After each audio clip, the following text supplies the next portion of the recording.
Everybody has been there. The unruly neighbor pissing you off, or the guy next door everyone in the neighborhood cannot stand. But what happens when a fevered pitch squabble between neighbors becomes akin to the old Hatfield-McCoy battle for territory, with one neighbor harboring revenge, law enforcement involved, and then cold-blooded murder? My name is M. William Phelps. I'm an investigative journalist and the true crime author of close to 50 books. I've dedicated the past 25 years of my life to helping families of the missing and murdered. Join me. We're crossing the line.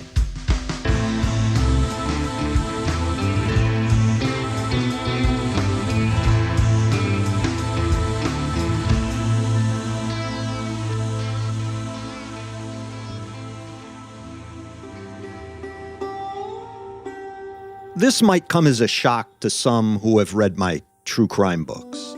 But early next year, 2026, I am publishing my first Western.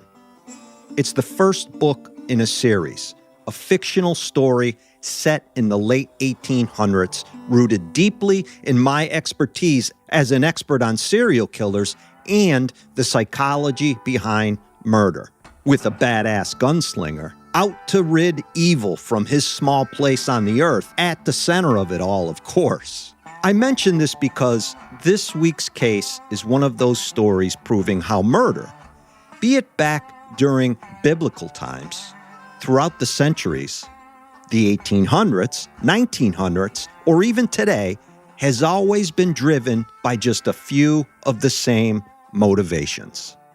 Humans haven't changed their behavior much over the past 2,000 years throughout this dark, violent sector of life.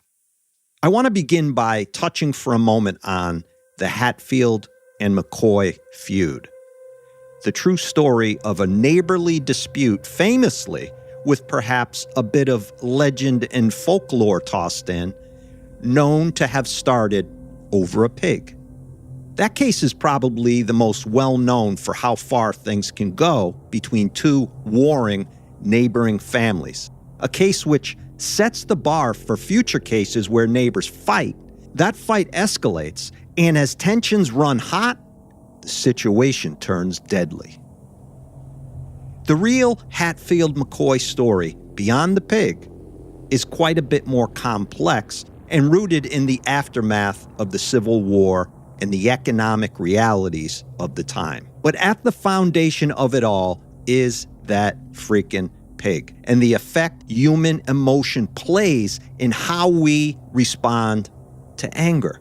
And these types of disputes, the ones which turn deadly, all of them seem to start with the inability to turn the other cheek and walk away. Which brings us to Orrville, Ohio in 2016.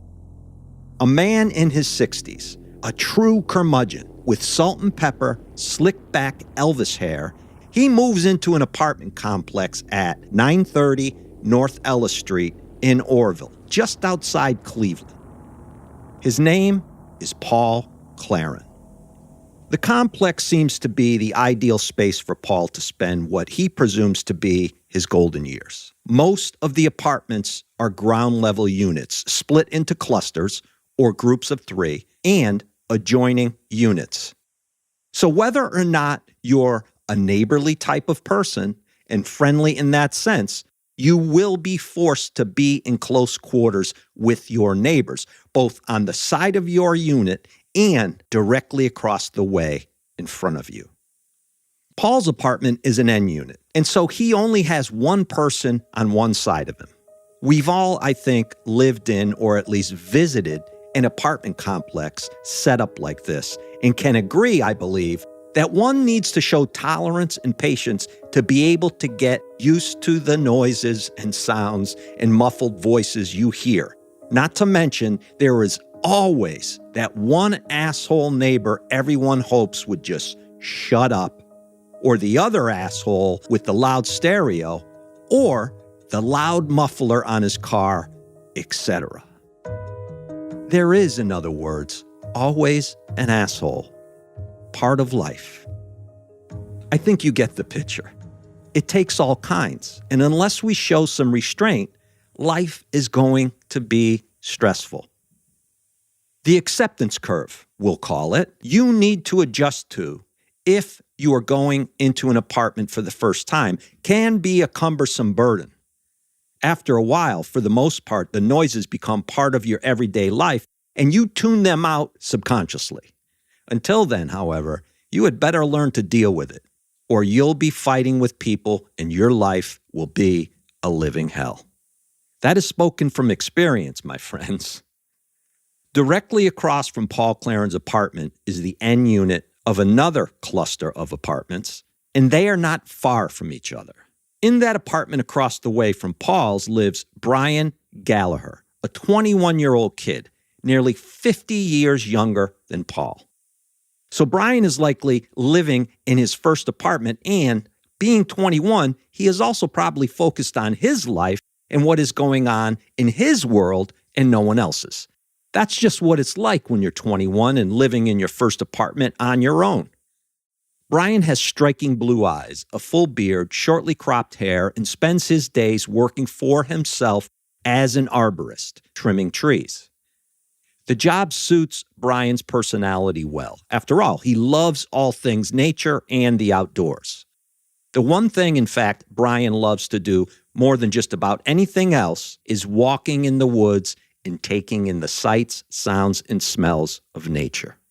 Bryan also loves rap music. His friends and family will say he is loyal and honest to the core and is one of those guys who will always speak his mind. No matter what is stirring inside him, Bryan will let you know his thoughts, good, bad, or indifferent. A street bisects the apartments where Bryan and Paul live. Their doors face each other. So if both of you are walking out at the same time, there is no way you can avoid seeing each other. This could be a good or bad thing, depending on how well you get along and know each other. What is important to this case is that each apartment has one of those small, not completely fenced-in concrete patios just outside its front door, with a walkway leading from the front door down to the parking spaces, connecting there with a more common walkway for everyone, close to where the street cutting through the complex is. So picture that for a moment. You walk out your door, little patio, half a fence, a sidewalk leading to the parking lot where your vehicle is likely parked, yet you do wind up walking into a common area where other tenants might be walking by or getting into their vehicles. There's no avoiding people. Paul Claron is one of those dudes, and we all have known a guy like this at some point. He sits in a lawn chair most of the day on his front stoop and kind of just gawks at everyone. Paul's stoop is a large concrete slab leading down to a larger landing and some concrete steps. So he is up on a stage, per se, where he has a good view of the comings and goings of his neighbors nearby.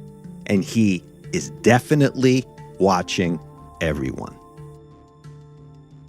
Bryan takes off on the morning of August 15th, 2016, leaving the parking lot of the apartment complex. Paul watches him drive away. Since Bryan had moved in, he and Paul, let's just say for now, did not see the world in the same way.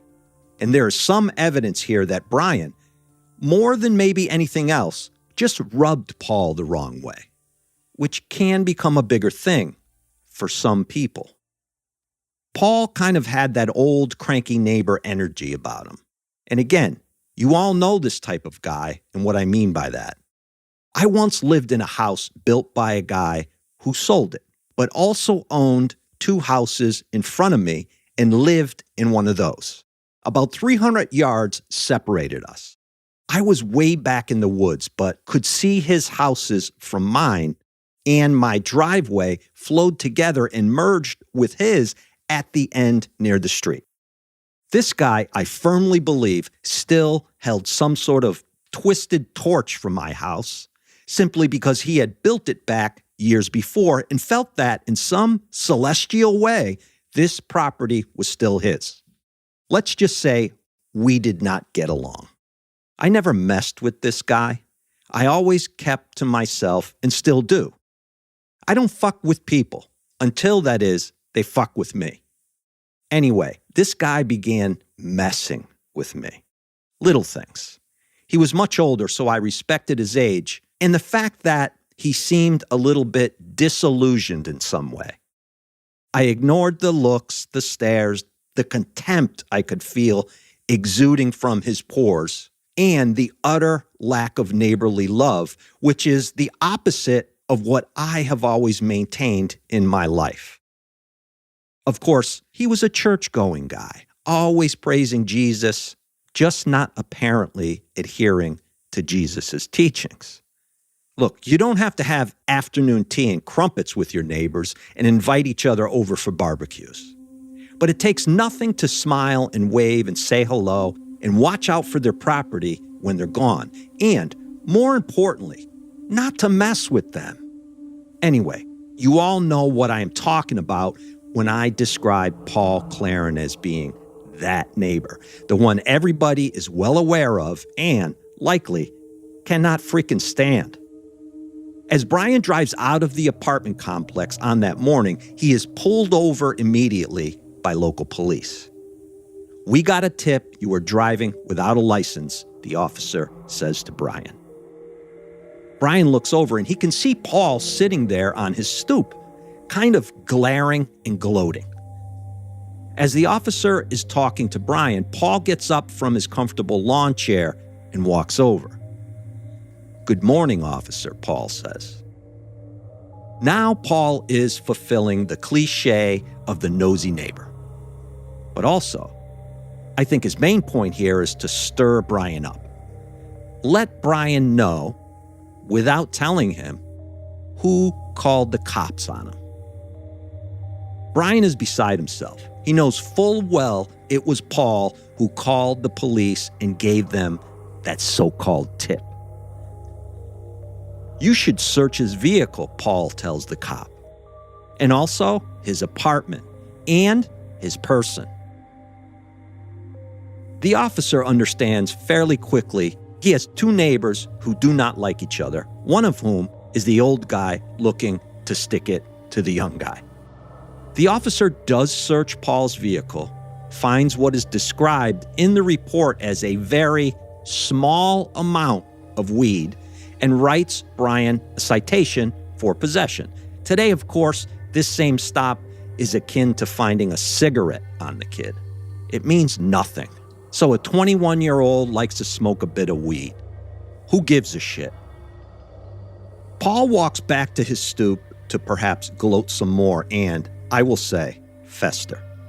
Now pissed off that the cops did not do their due diligence, listen to him and search Bryan's apartment, as if they could just walk in without a warrant, with zero probable cause, and turn the place upside down.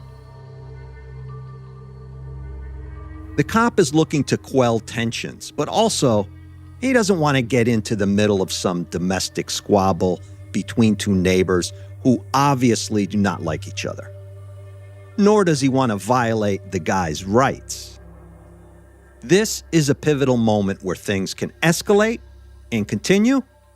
Maybe the pig incident in the Hatfield McCoy fiasco, the spark, the incident that sets the precedent, or things can de-escalate and fizzle out into nothing more than some words back and forth.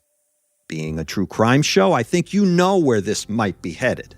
And yet, there are several twists and turns you'll want to stick around for after we take our first break.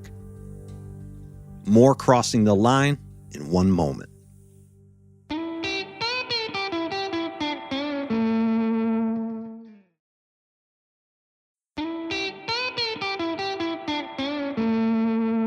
A recent book out this year about the science of revenge struck me. It's fascinating.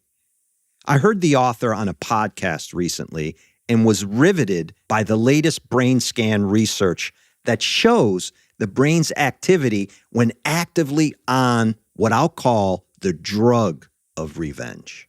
And when I delved into the weeds of how it all works, it kind of made sense to me, being someone who works within the parameters surrounding the psychology of violence under the most extreme circumstances. Revenge has always been seen as a means to seek restoration for justice, or perhaps restoring and feeling satisfaction, which I think we can all agree feels good.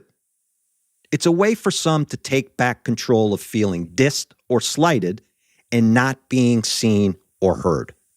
There are all sorts of ways to elicit revenge: fighting, lashing out on social media, posting personal images, and of course, revenge porn may be sent to a group or friends or even posted online after a nasty breakup. While all of it is unhealthy and even illegal in many instances, with people deeply hurt and scarred for life, generally speaking, nobody dies. But then some, such as those we talk about a lot on Crossing the Line, take revenge to another level entirely, which is where those new brain scans come into play. The latest research shows that revenge activates the brain's reward and pain networks, which can lead to a series of negative consequences, creating a cycle which can then lead to prolonged anger, which can grow into rage. So, taking revenge on someone can have the effect of releasing those rage pressure valves building and building as we fester. Much in the same way a drug addict might start jonesing for a bag of dope, become angrier and angrier not getting it, but then when he scores, that relief from the high is so intoxicating, his brain tells him he needs to do it all over again. Within this mode of seeking revenge or doing the dope, the person does not see any of the long-term negative side effects which might derive from the behavior, have a sense of the outcome, or even understand that his actions can lead to hurting others and getting him into trouble. It's all about the payoff the brain gets from the revenge. Of course, some do understand the ramifications, and yet they do it anyway. Grievances, moreover, trigger a part of the brain where pain is centered, which means that the natural reaction to pain the brain pushes us toward is to seek pleasure to counteract that unwanted sense of feeling pain. Pretty simple, right?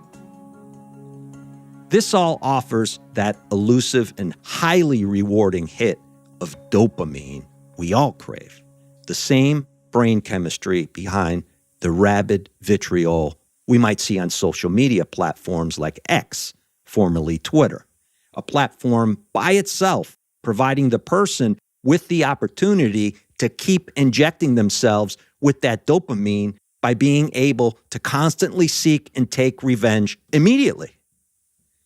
Some derive pleasure by inflicting pain onto others, no matter the consequences or how a person will respond or how they will feel.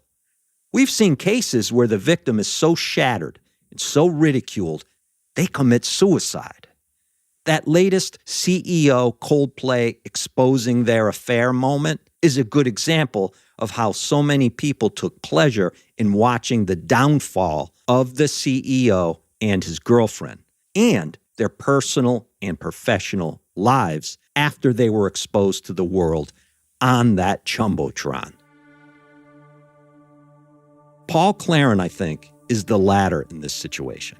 Old enough to know and understand that his actions will ultimately have consequences, even if the sort of revenge he is seeking against Bryan begins as calling the cops on him. Paul simply doesn't give two shits. He wants revenge against this kid at any cost and will begin to escalate his attempts. On that night after Bryan was pulled over in the morning, Paul walks up to an officer parked nearby the apartment complex. "Can I talk to you?" he says. The officer is simply just sitting in his vehicle. "Sure," he says. "What's up?" "I am having problems with two crazy neighbors of mine, both of whom are on drugs.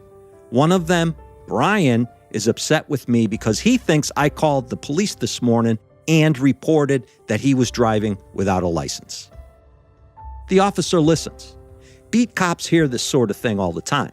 Some angry neighbor wants to report someone for messing with their serenity.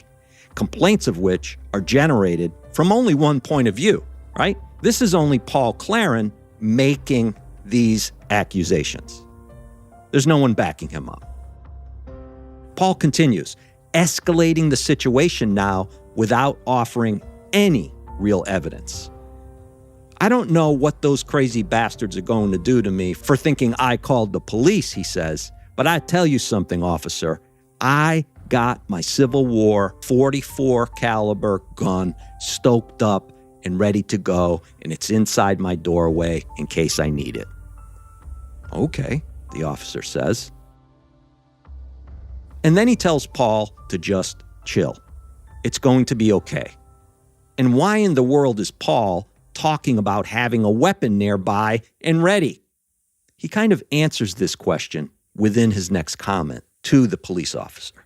I need to start documenting things, which is why I am telling you this, in case those fuckers come at me and I gotta kill them.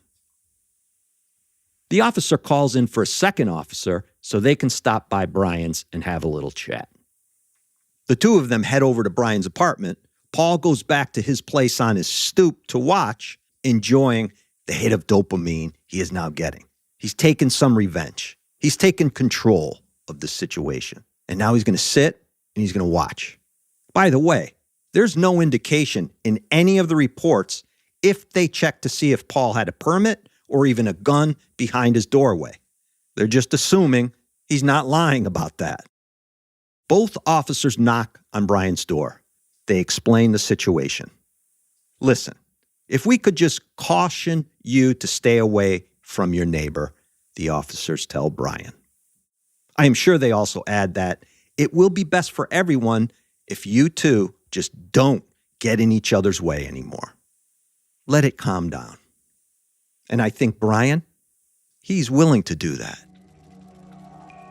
Paul is now seething, however, not getting the results he demanded. He heads out for a walk around the neighborhood.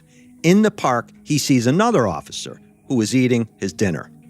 He approaches. I'm having problems with my neighbors, the fucking dopies across from me, he says. Just letting you know.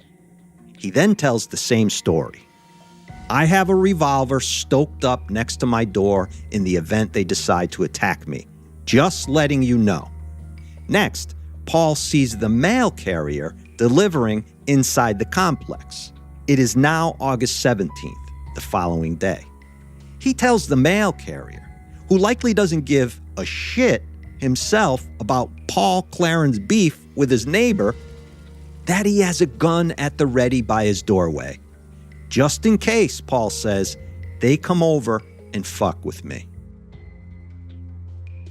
He further explains to the mail carrier that he has turned off his air conditioning and opened his windows so if Bryan and his buddy come, he will be able to hear them.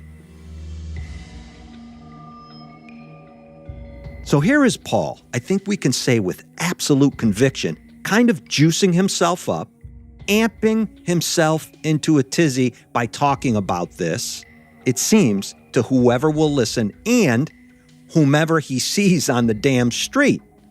But also, Paul is setting a narrative in place. Again, we have all known this guy, the one who grabs your ear as you're rushing out and wants to tell you all about his problems with somebody at work, a family member, or the neighbor. If you're polite, stop, stare at him, and tune it all out until he's finished. If you're not, you tell him to piss off. Go complain to somebody else.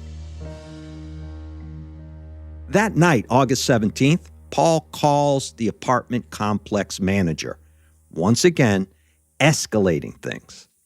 Paul is, at this time, that drug addict I mentioned earlier, searching for his bag of dopamine and needing more and more now to get to that level of a high he is used to. Listen, he tells the apartment manager, you need to do something about Bryan and his roommate. They are verbally threatening me. You see, he's adding more to the narrative now. Though there is no evidence of any of these so-called verbal threats, I can see someone in Bryan's position saying, Paul, go piss off or I'll kick your ass. Is that a threat? Perhaps. But look, a 21-year-old telling the old guy to leave him alone or else is just how things are done sometimes in these situations.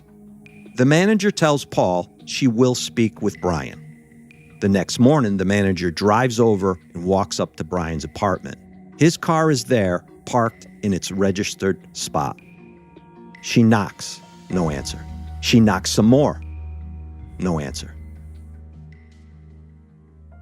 I need your help. Please subscribe to Crossing the Line wherever you get your podcast. And don't forget, leave a review of the show, especially on Apple Podcasts. And log on to crossingtheline.biz or mwilliamphelps.com to contact me and suggest cases, or just say hi. And look for me across all social media platforms using the @ and my name, M. William Phelps. Thank you for supporting this show. I am allowed to do it because of you, and that truly means more to me than I can say.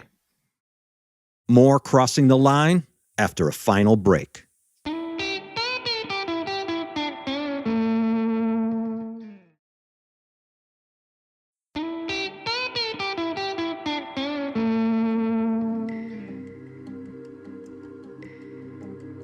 Bryan must have been sleeping and did not hear the knocking, because he is at home on the 18th as this Hatfield-McCoy back and forth between him and Paul Claron has now entered a new phase.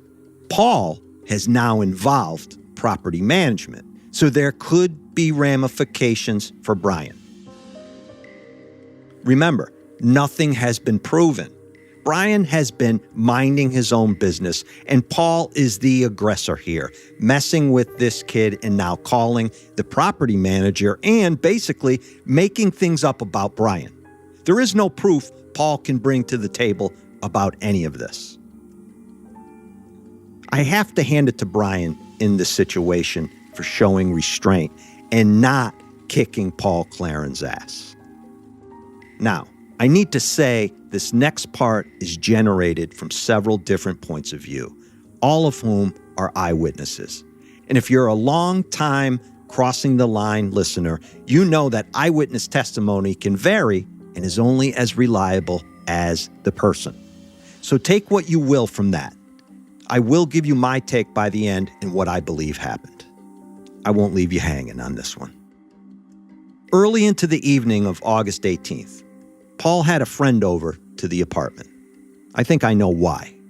But anyway, Bryan walks out of his apartment and toward Paul's front door and winds up, notes the report, on Paul's property. Now, this is a bit of a stretch. Bryan did not enter Paul's apartment, as that might suggest. He walks over to the apartment and onto that porch area nearby. Paul's property, I do not think is the best way to frame that. His space is maybe a better way. Bryan stands 10 feet away from Paul. That's a lot. He is not a threat to Paul in any way. Bryan has no weapon. But Paul now has his musket pointed at Bryan, and many on hand that day, standing there, watching this unfold, claim Bryan put up his hands to indicate that he is no threat. Leave my property, most witnesses claim Paul tells Bryan several times, with the weapon pointed at him. The Wild West.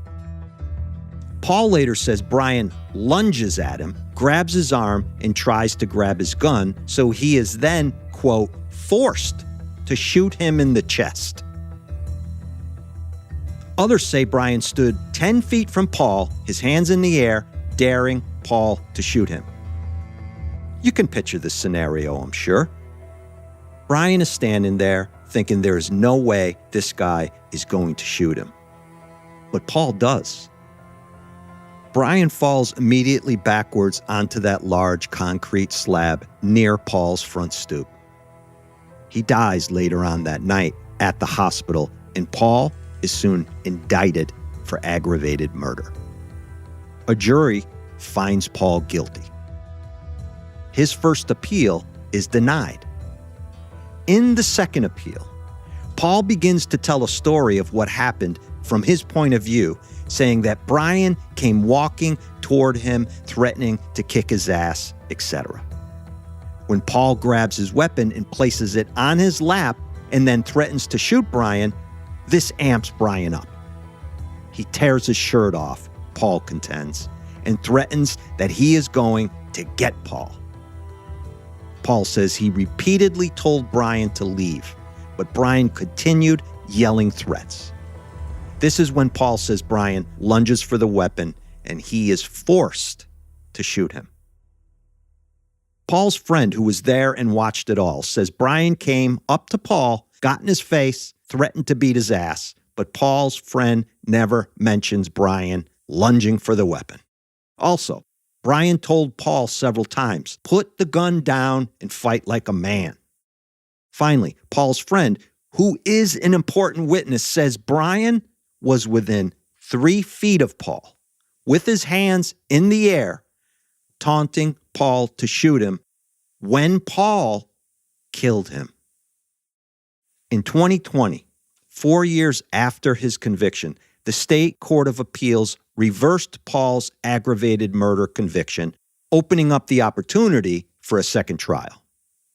All of this was over the court not instructing the jury properly, which is entirely on the judge and has nothing to do with the evidence or the conviction for that matter. But again, that's on the judge. Paul Claron was in no way forced to kill Bryan. There is no evidence Bryan tried grabbing the gun. To the contrary, everything points to Bryan taunting Paul to put the gun aside and come out from his stoop and fight it out old school. But see, Paul, in the preceding days, had set it all up, telling people, including police, he had a gun and would use it. He was feeling threatened. The guy was a drug addict, making up all kinds of accusations. So Paul Claron brought a gun to a fist fight, in other words, and he used it. In 2021, Paul was retried. A second jury found him guilty, and he was sentenced to life in prison. This time, the jury was properly instructed, apparently. Circling back to my opening and the Western I have coming out next year, I want to present a quote from the prosecutor, which is clear, concise, and says it all. We're not living in the Wild West. You don't get to shoot your neighbor because you don't like him. Says it all for me. I'm just happy that we got justice. It won't bring him back, but it helps, said Alyssa Galliher, Bryan's sister, before adding, we know what was true and what wasn't. We knew Bryan wasn't a bad person the way they made him out to be. It wouldn't matter if Bryan was a bad person, I would add.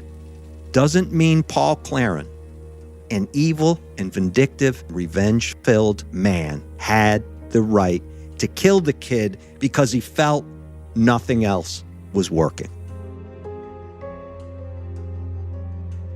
That's it for this week. Be safe. Be aware.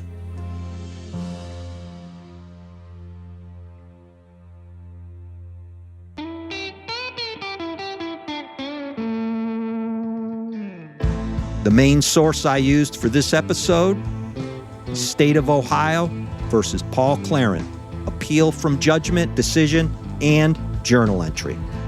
Crossing the Line is executive produced by M. William Phelps, LLC, and Matthew Valentinas, Mom's Basement Management. Written by me, M. William Phelps. Audio mastering and mixing by Matt Russell. Music by Epidemic Sound. Original music written and performed by Thomas Mooney, Tom Phelps, and Matt Russell.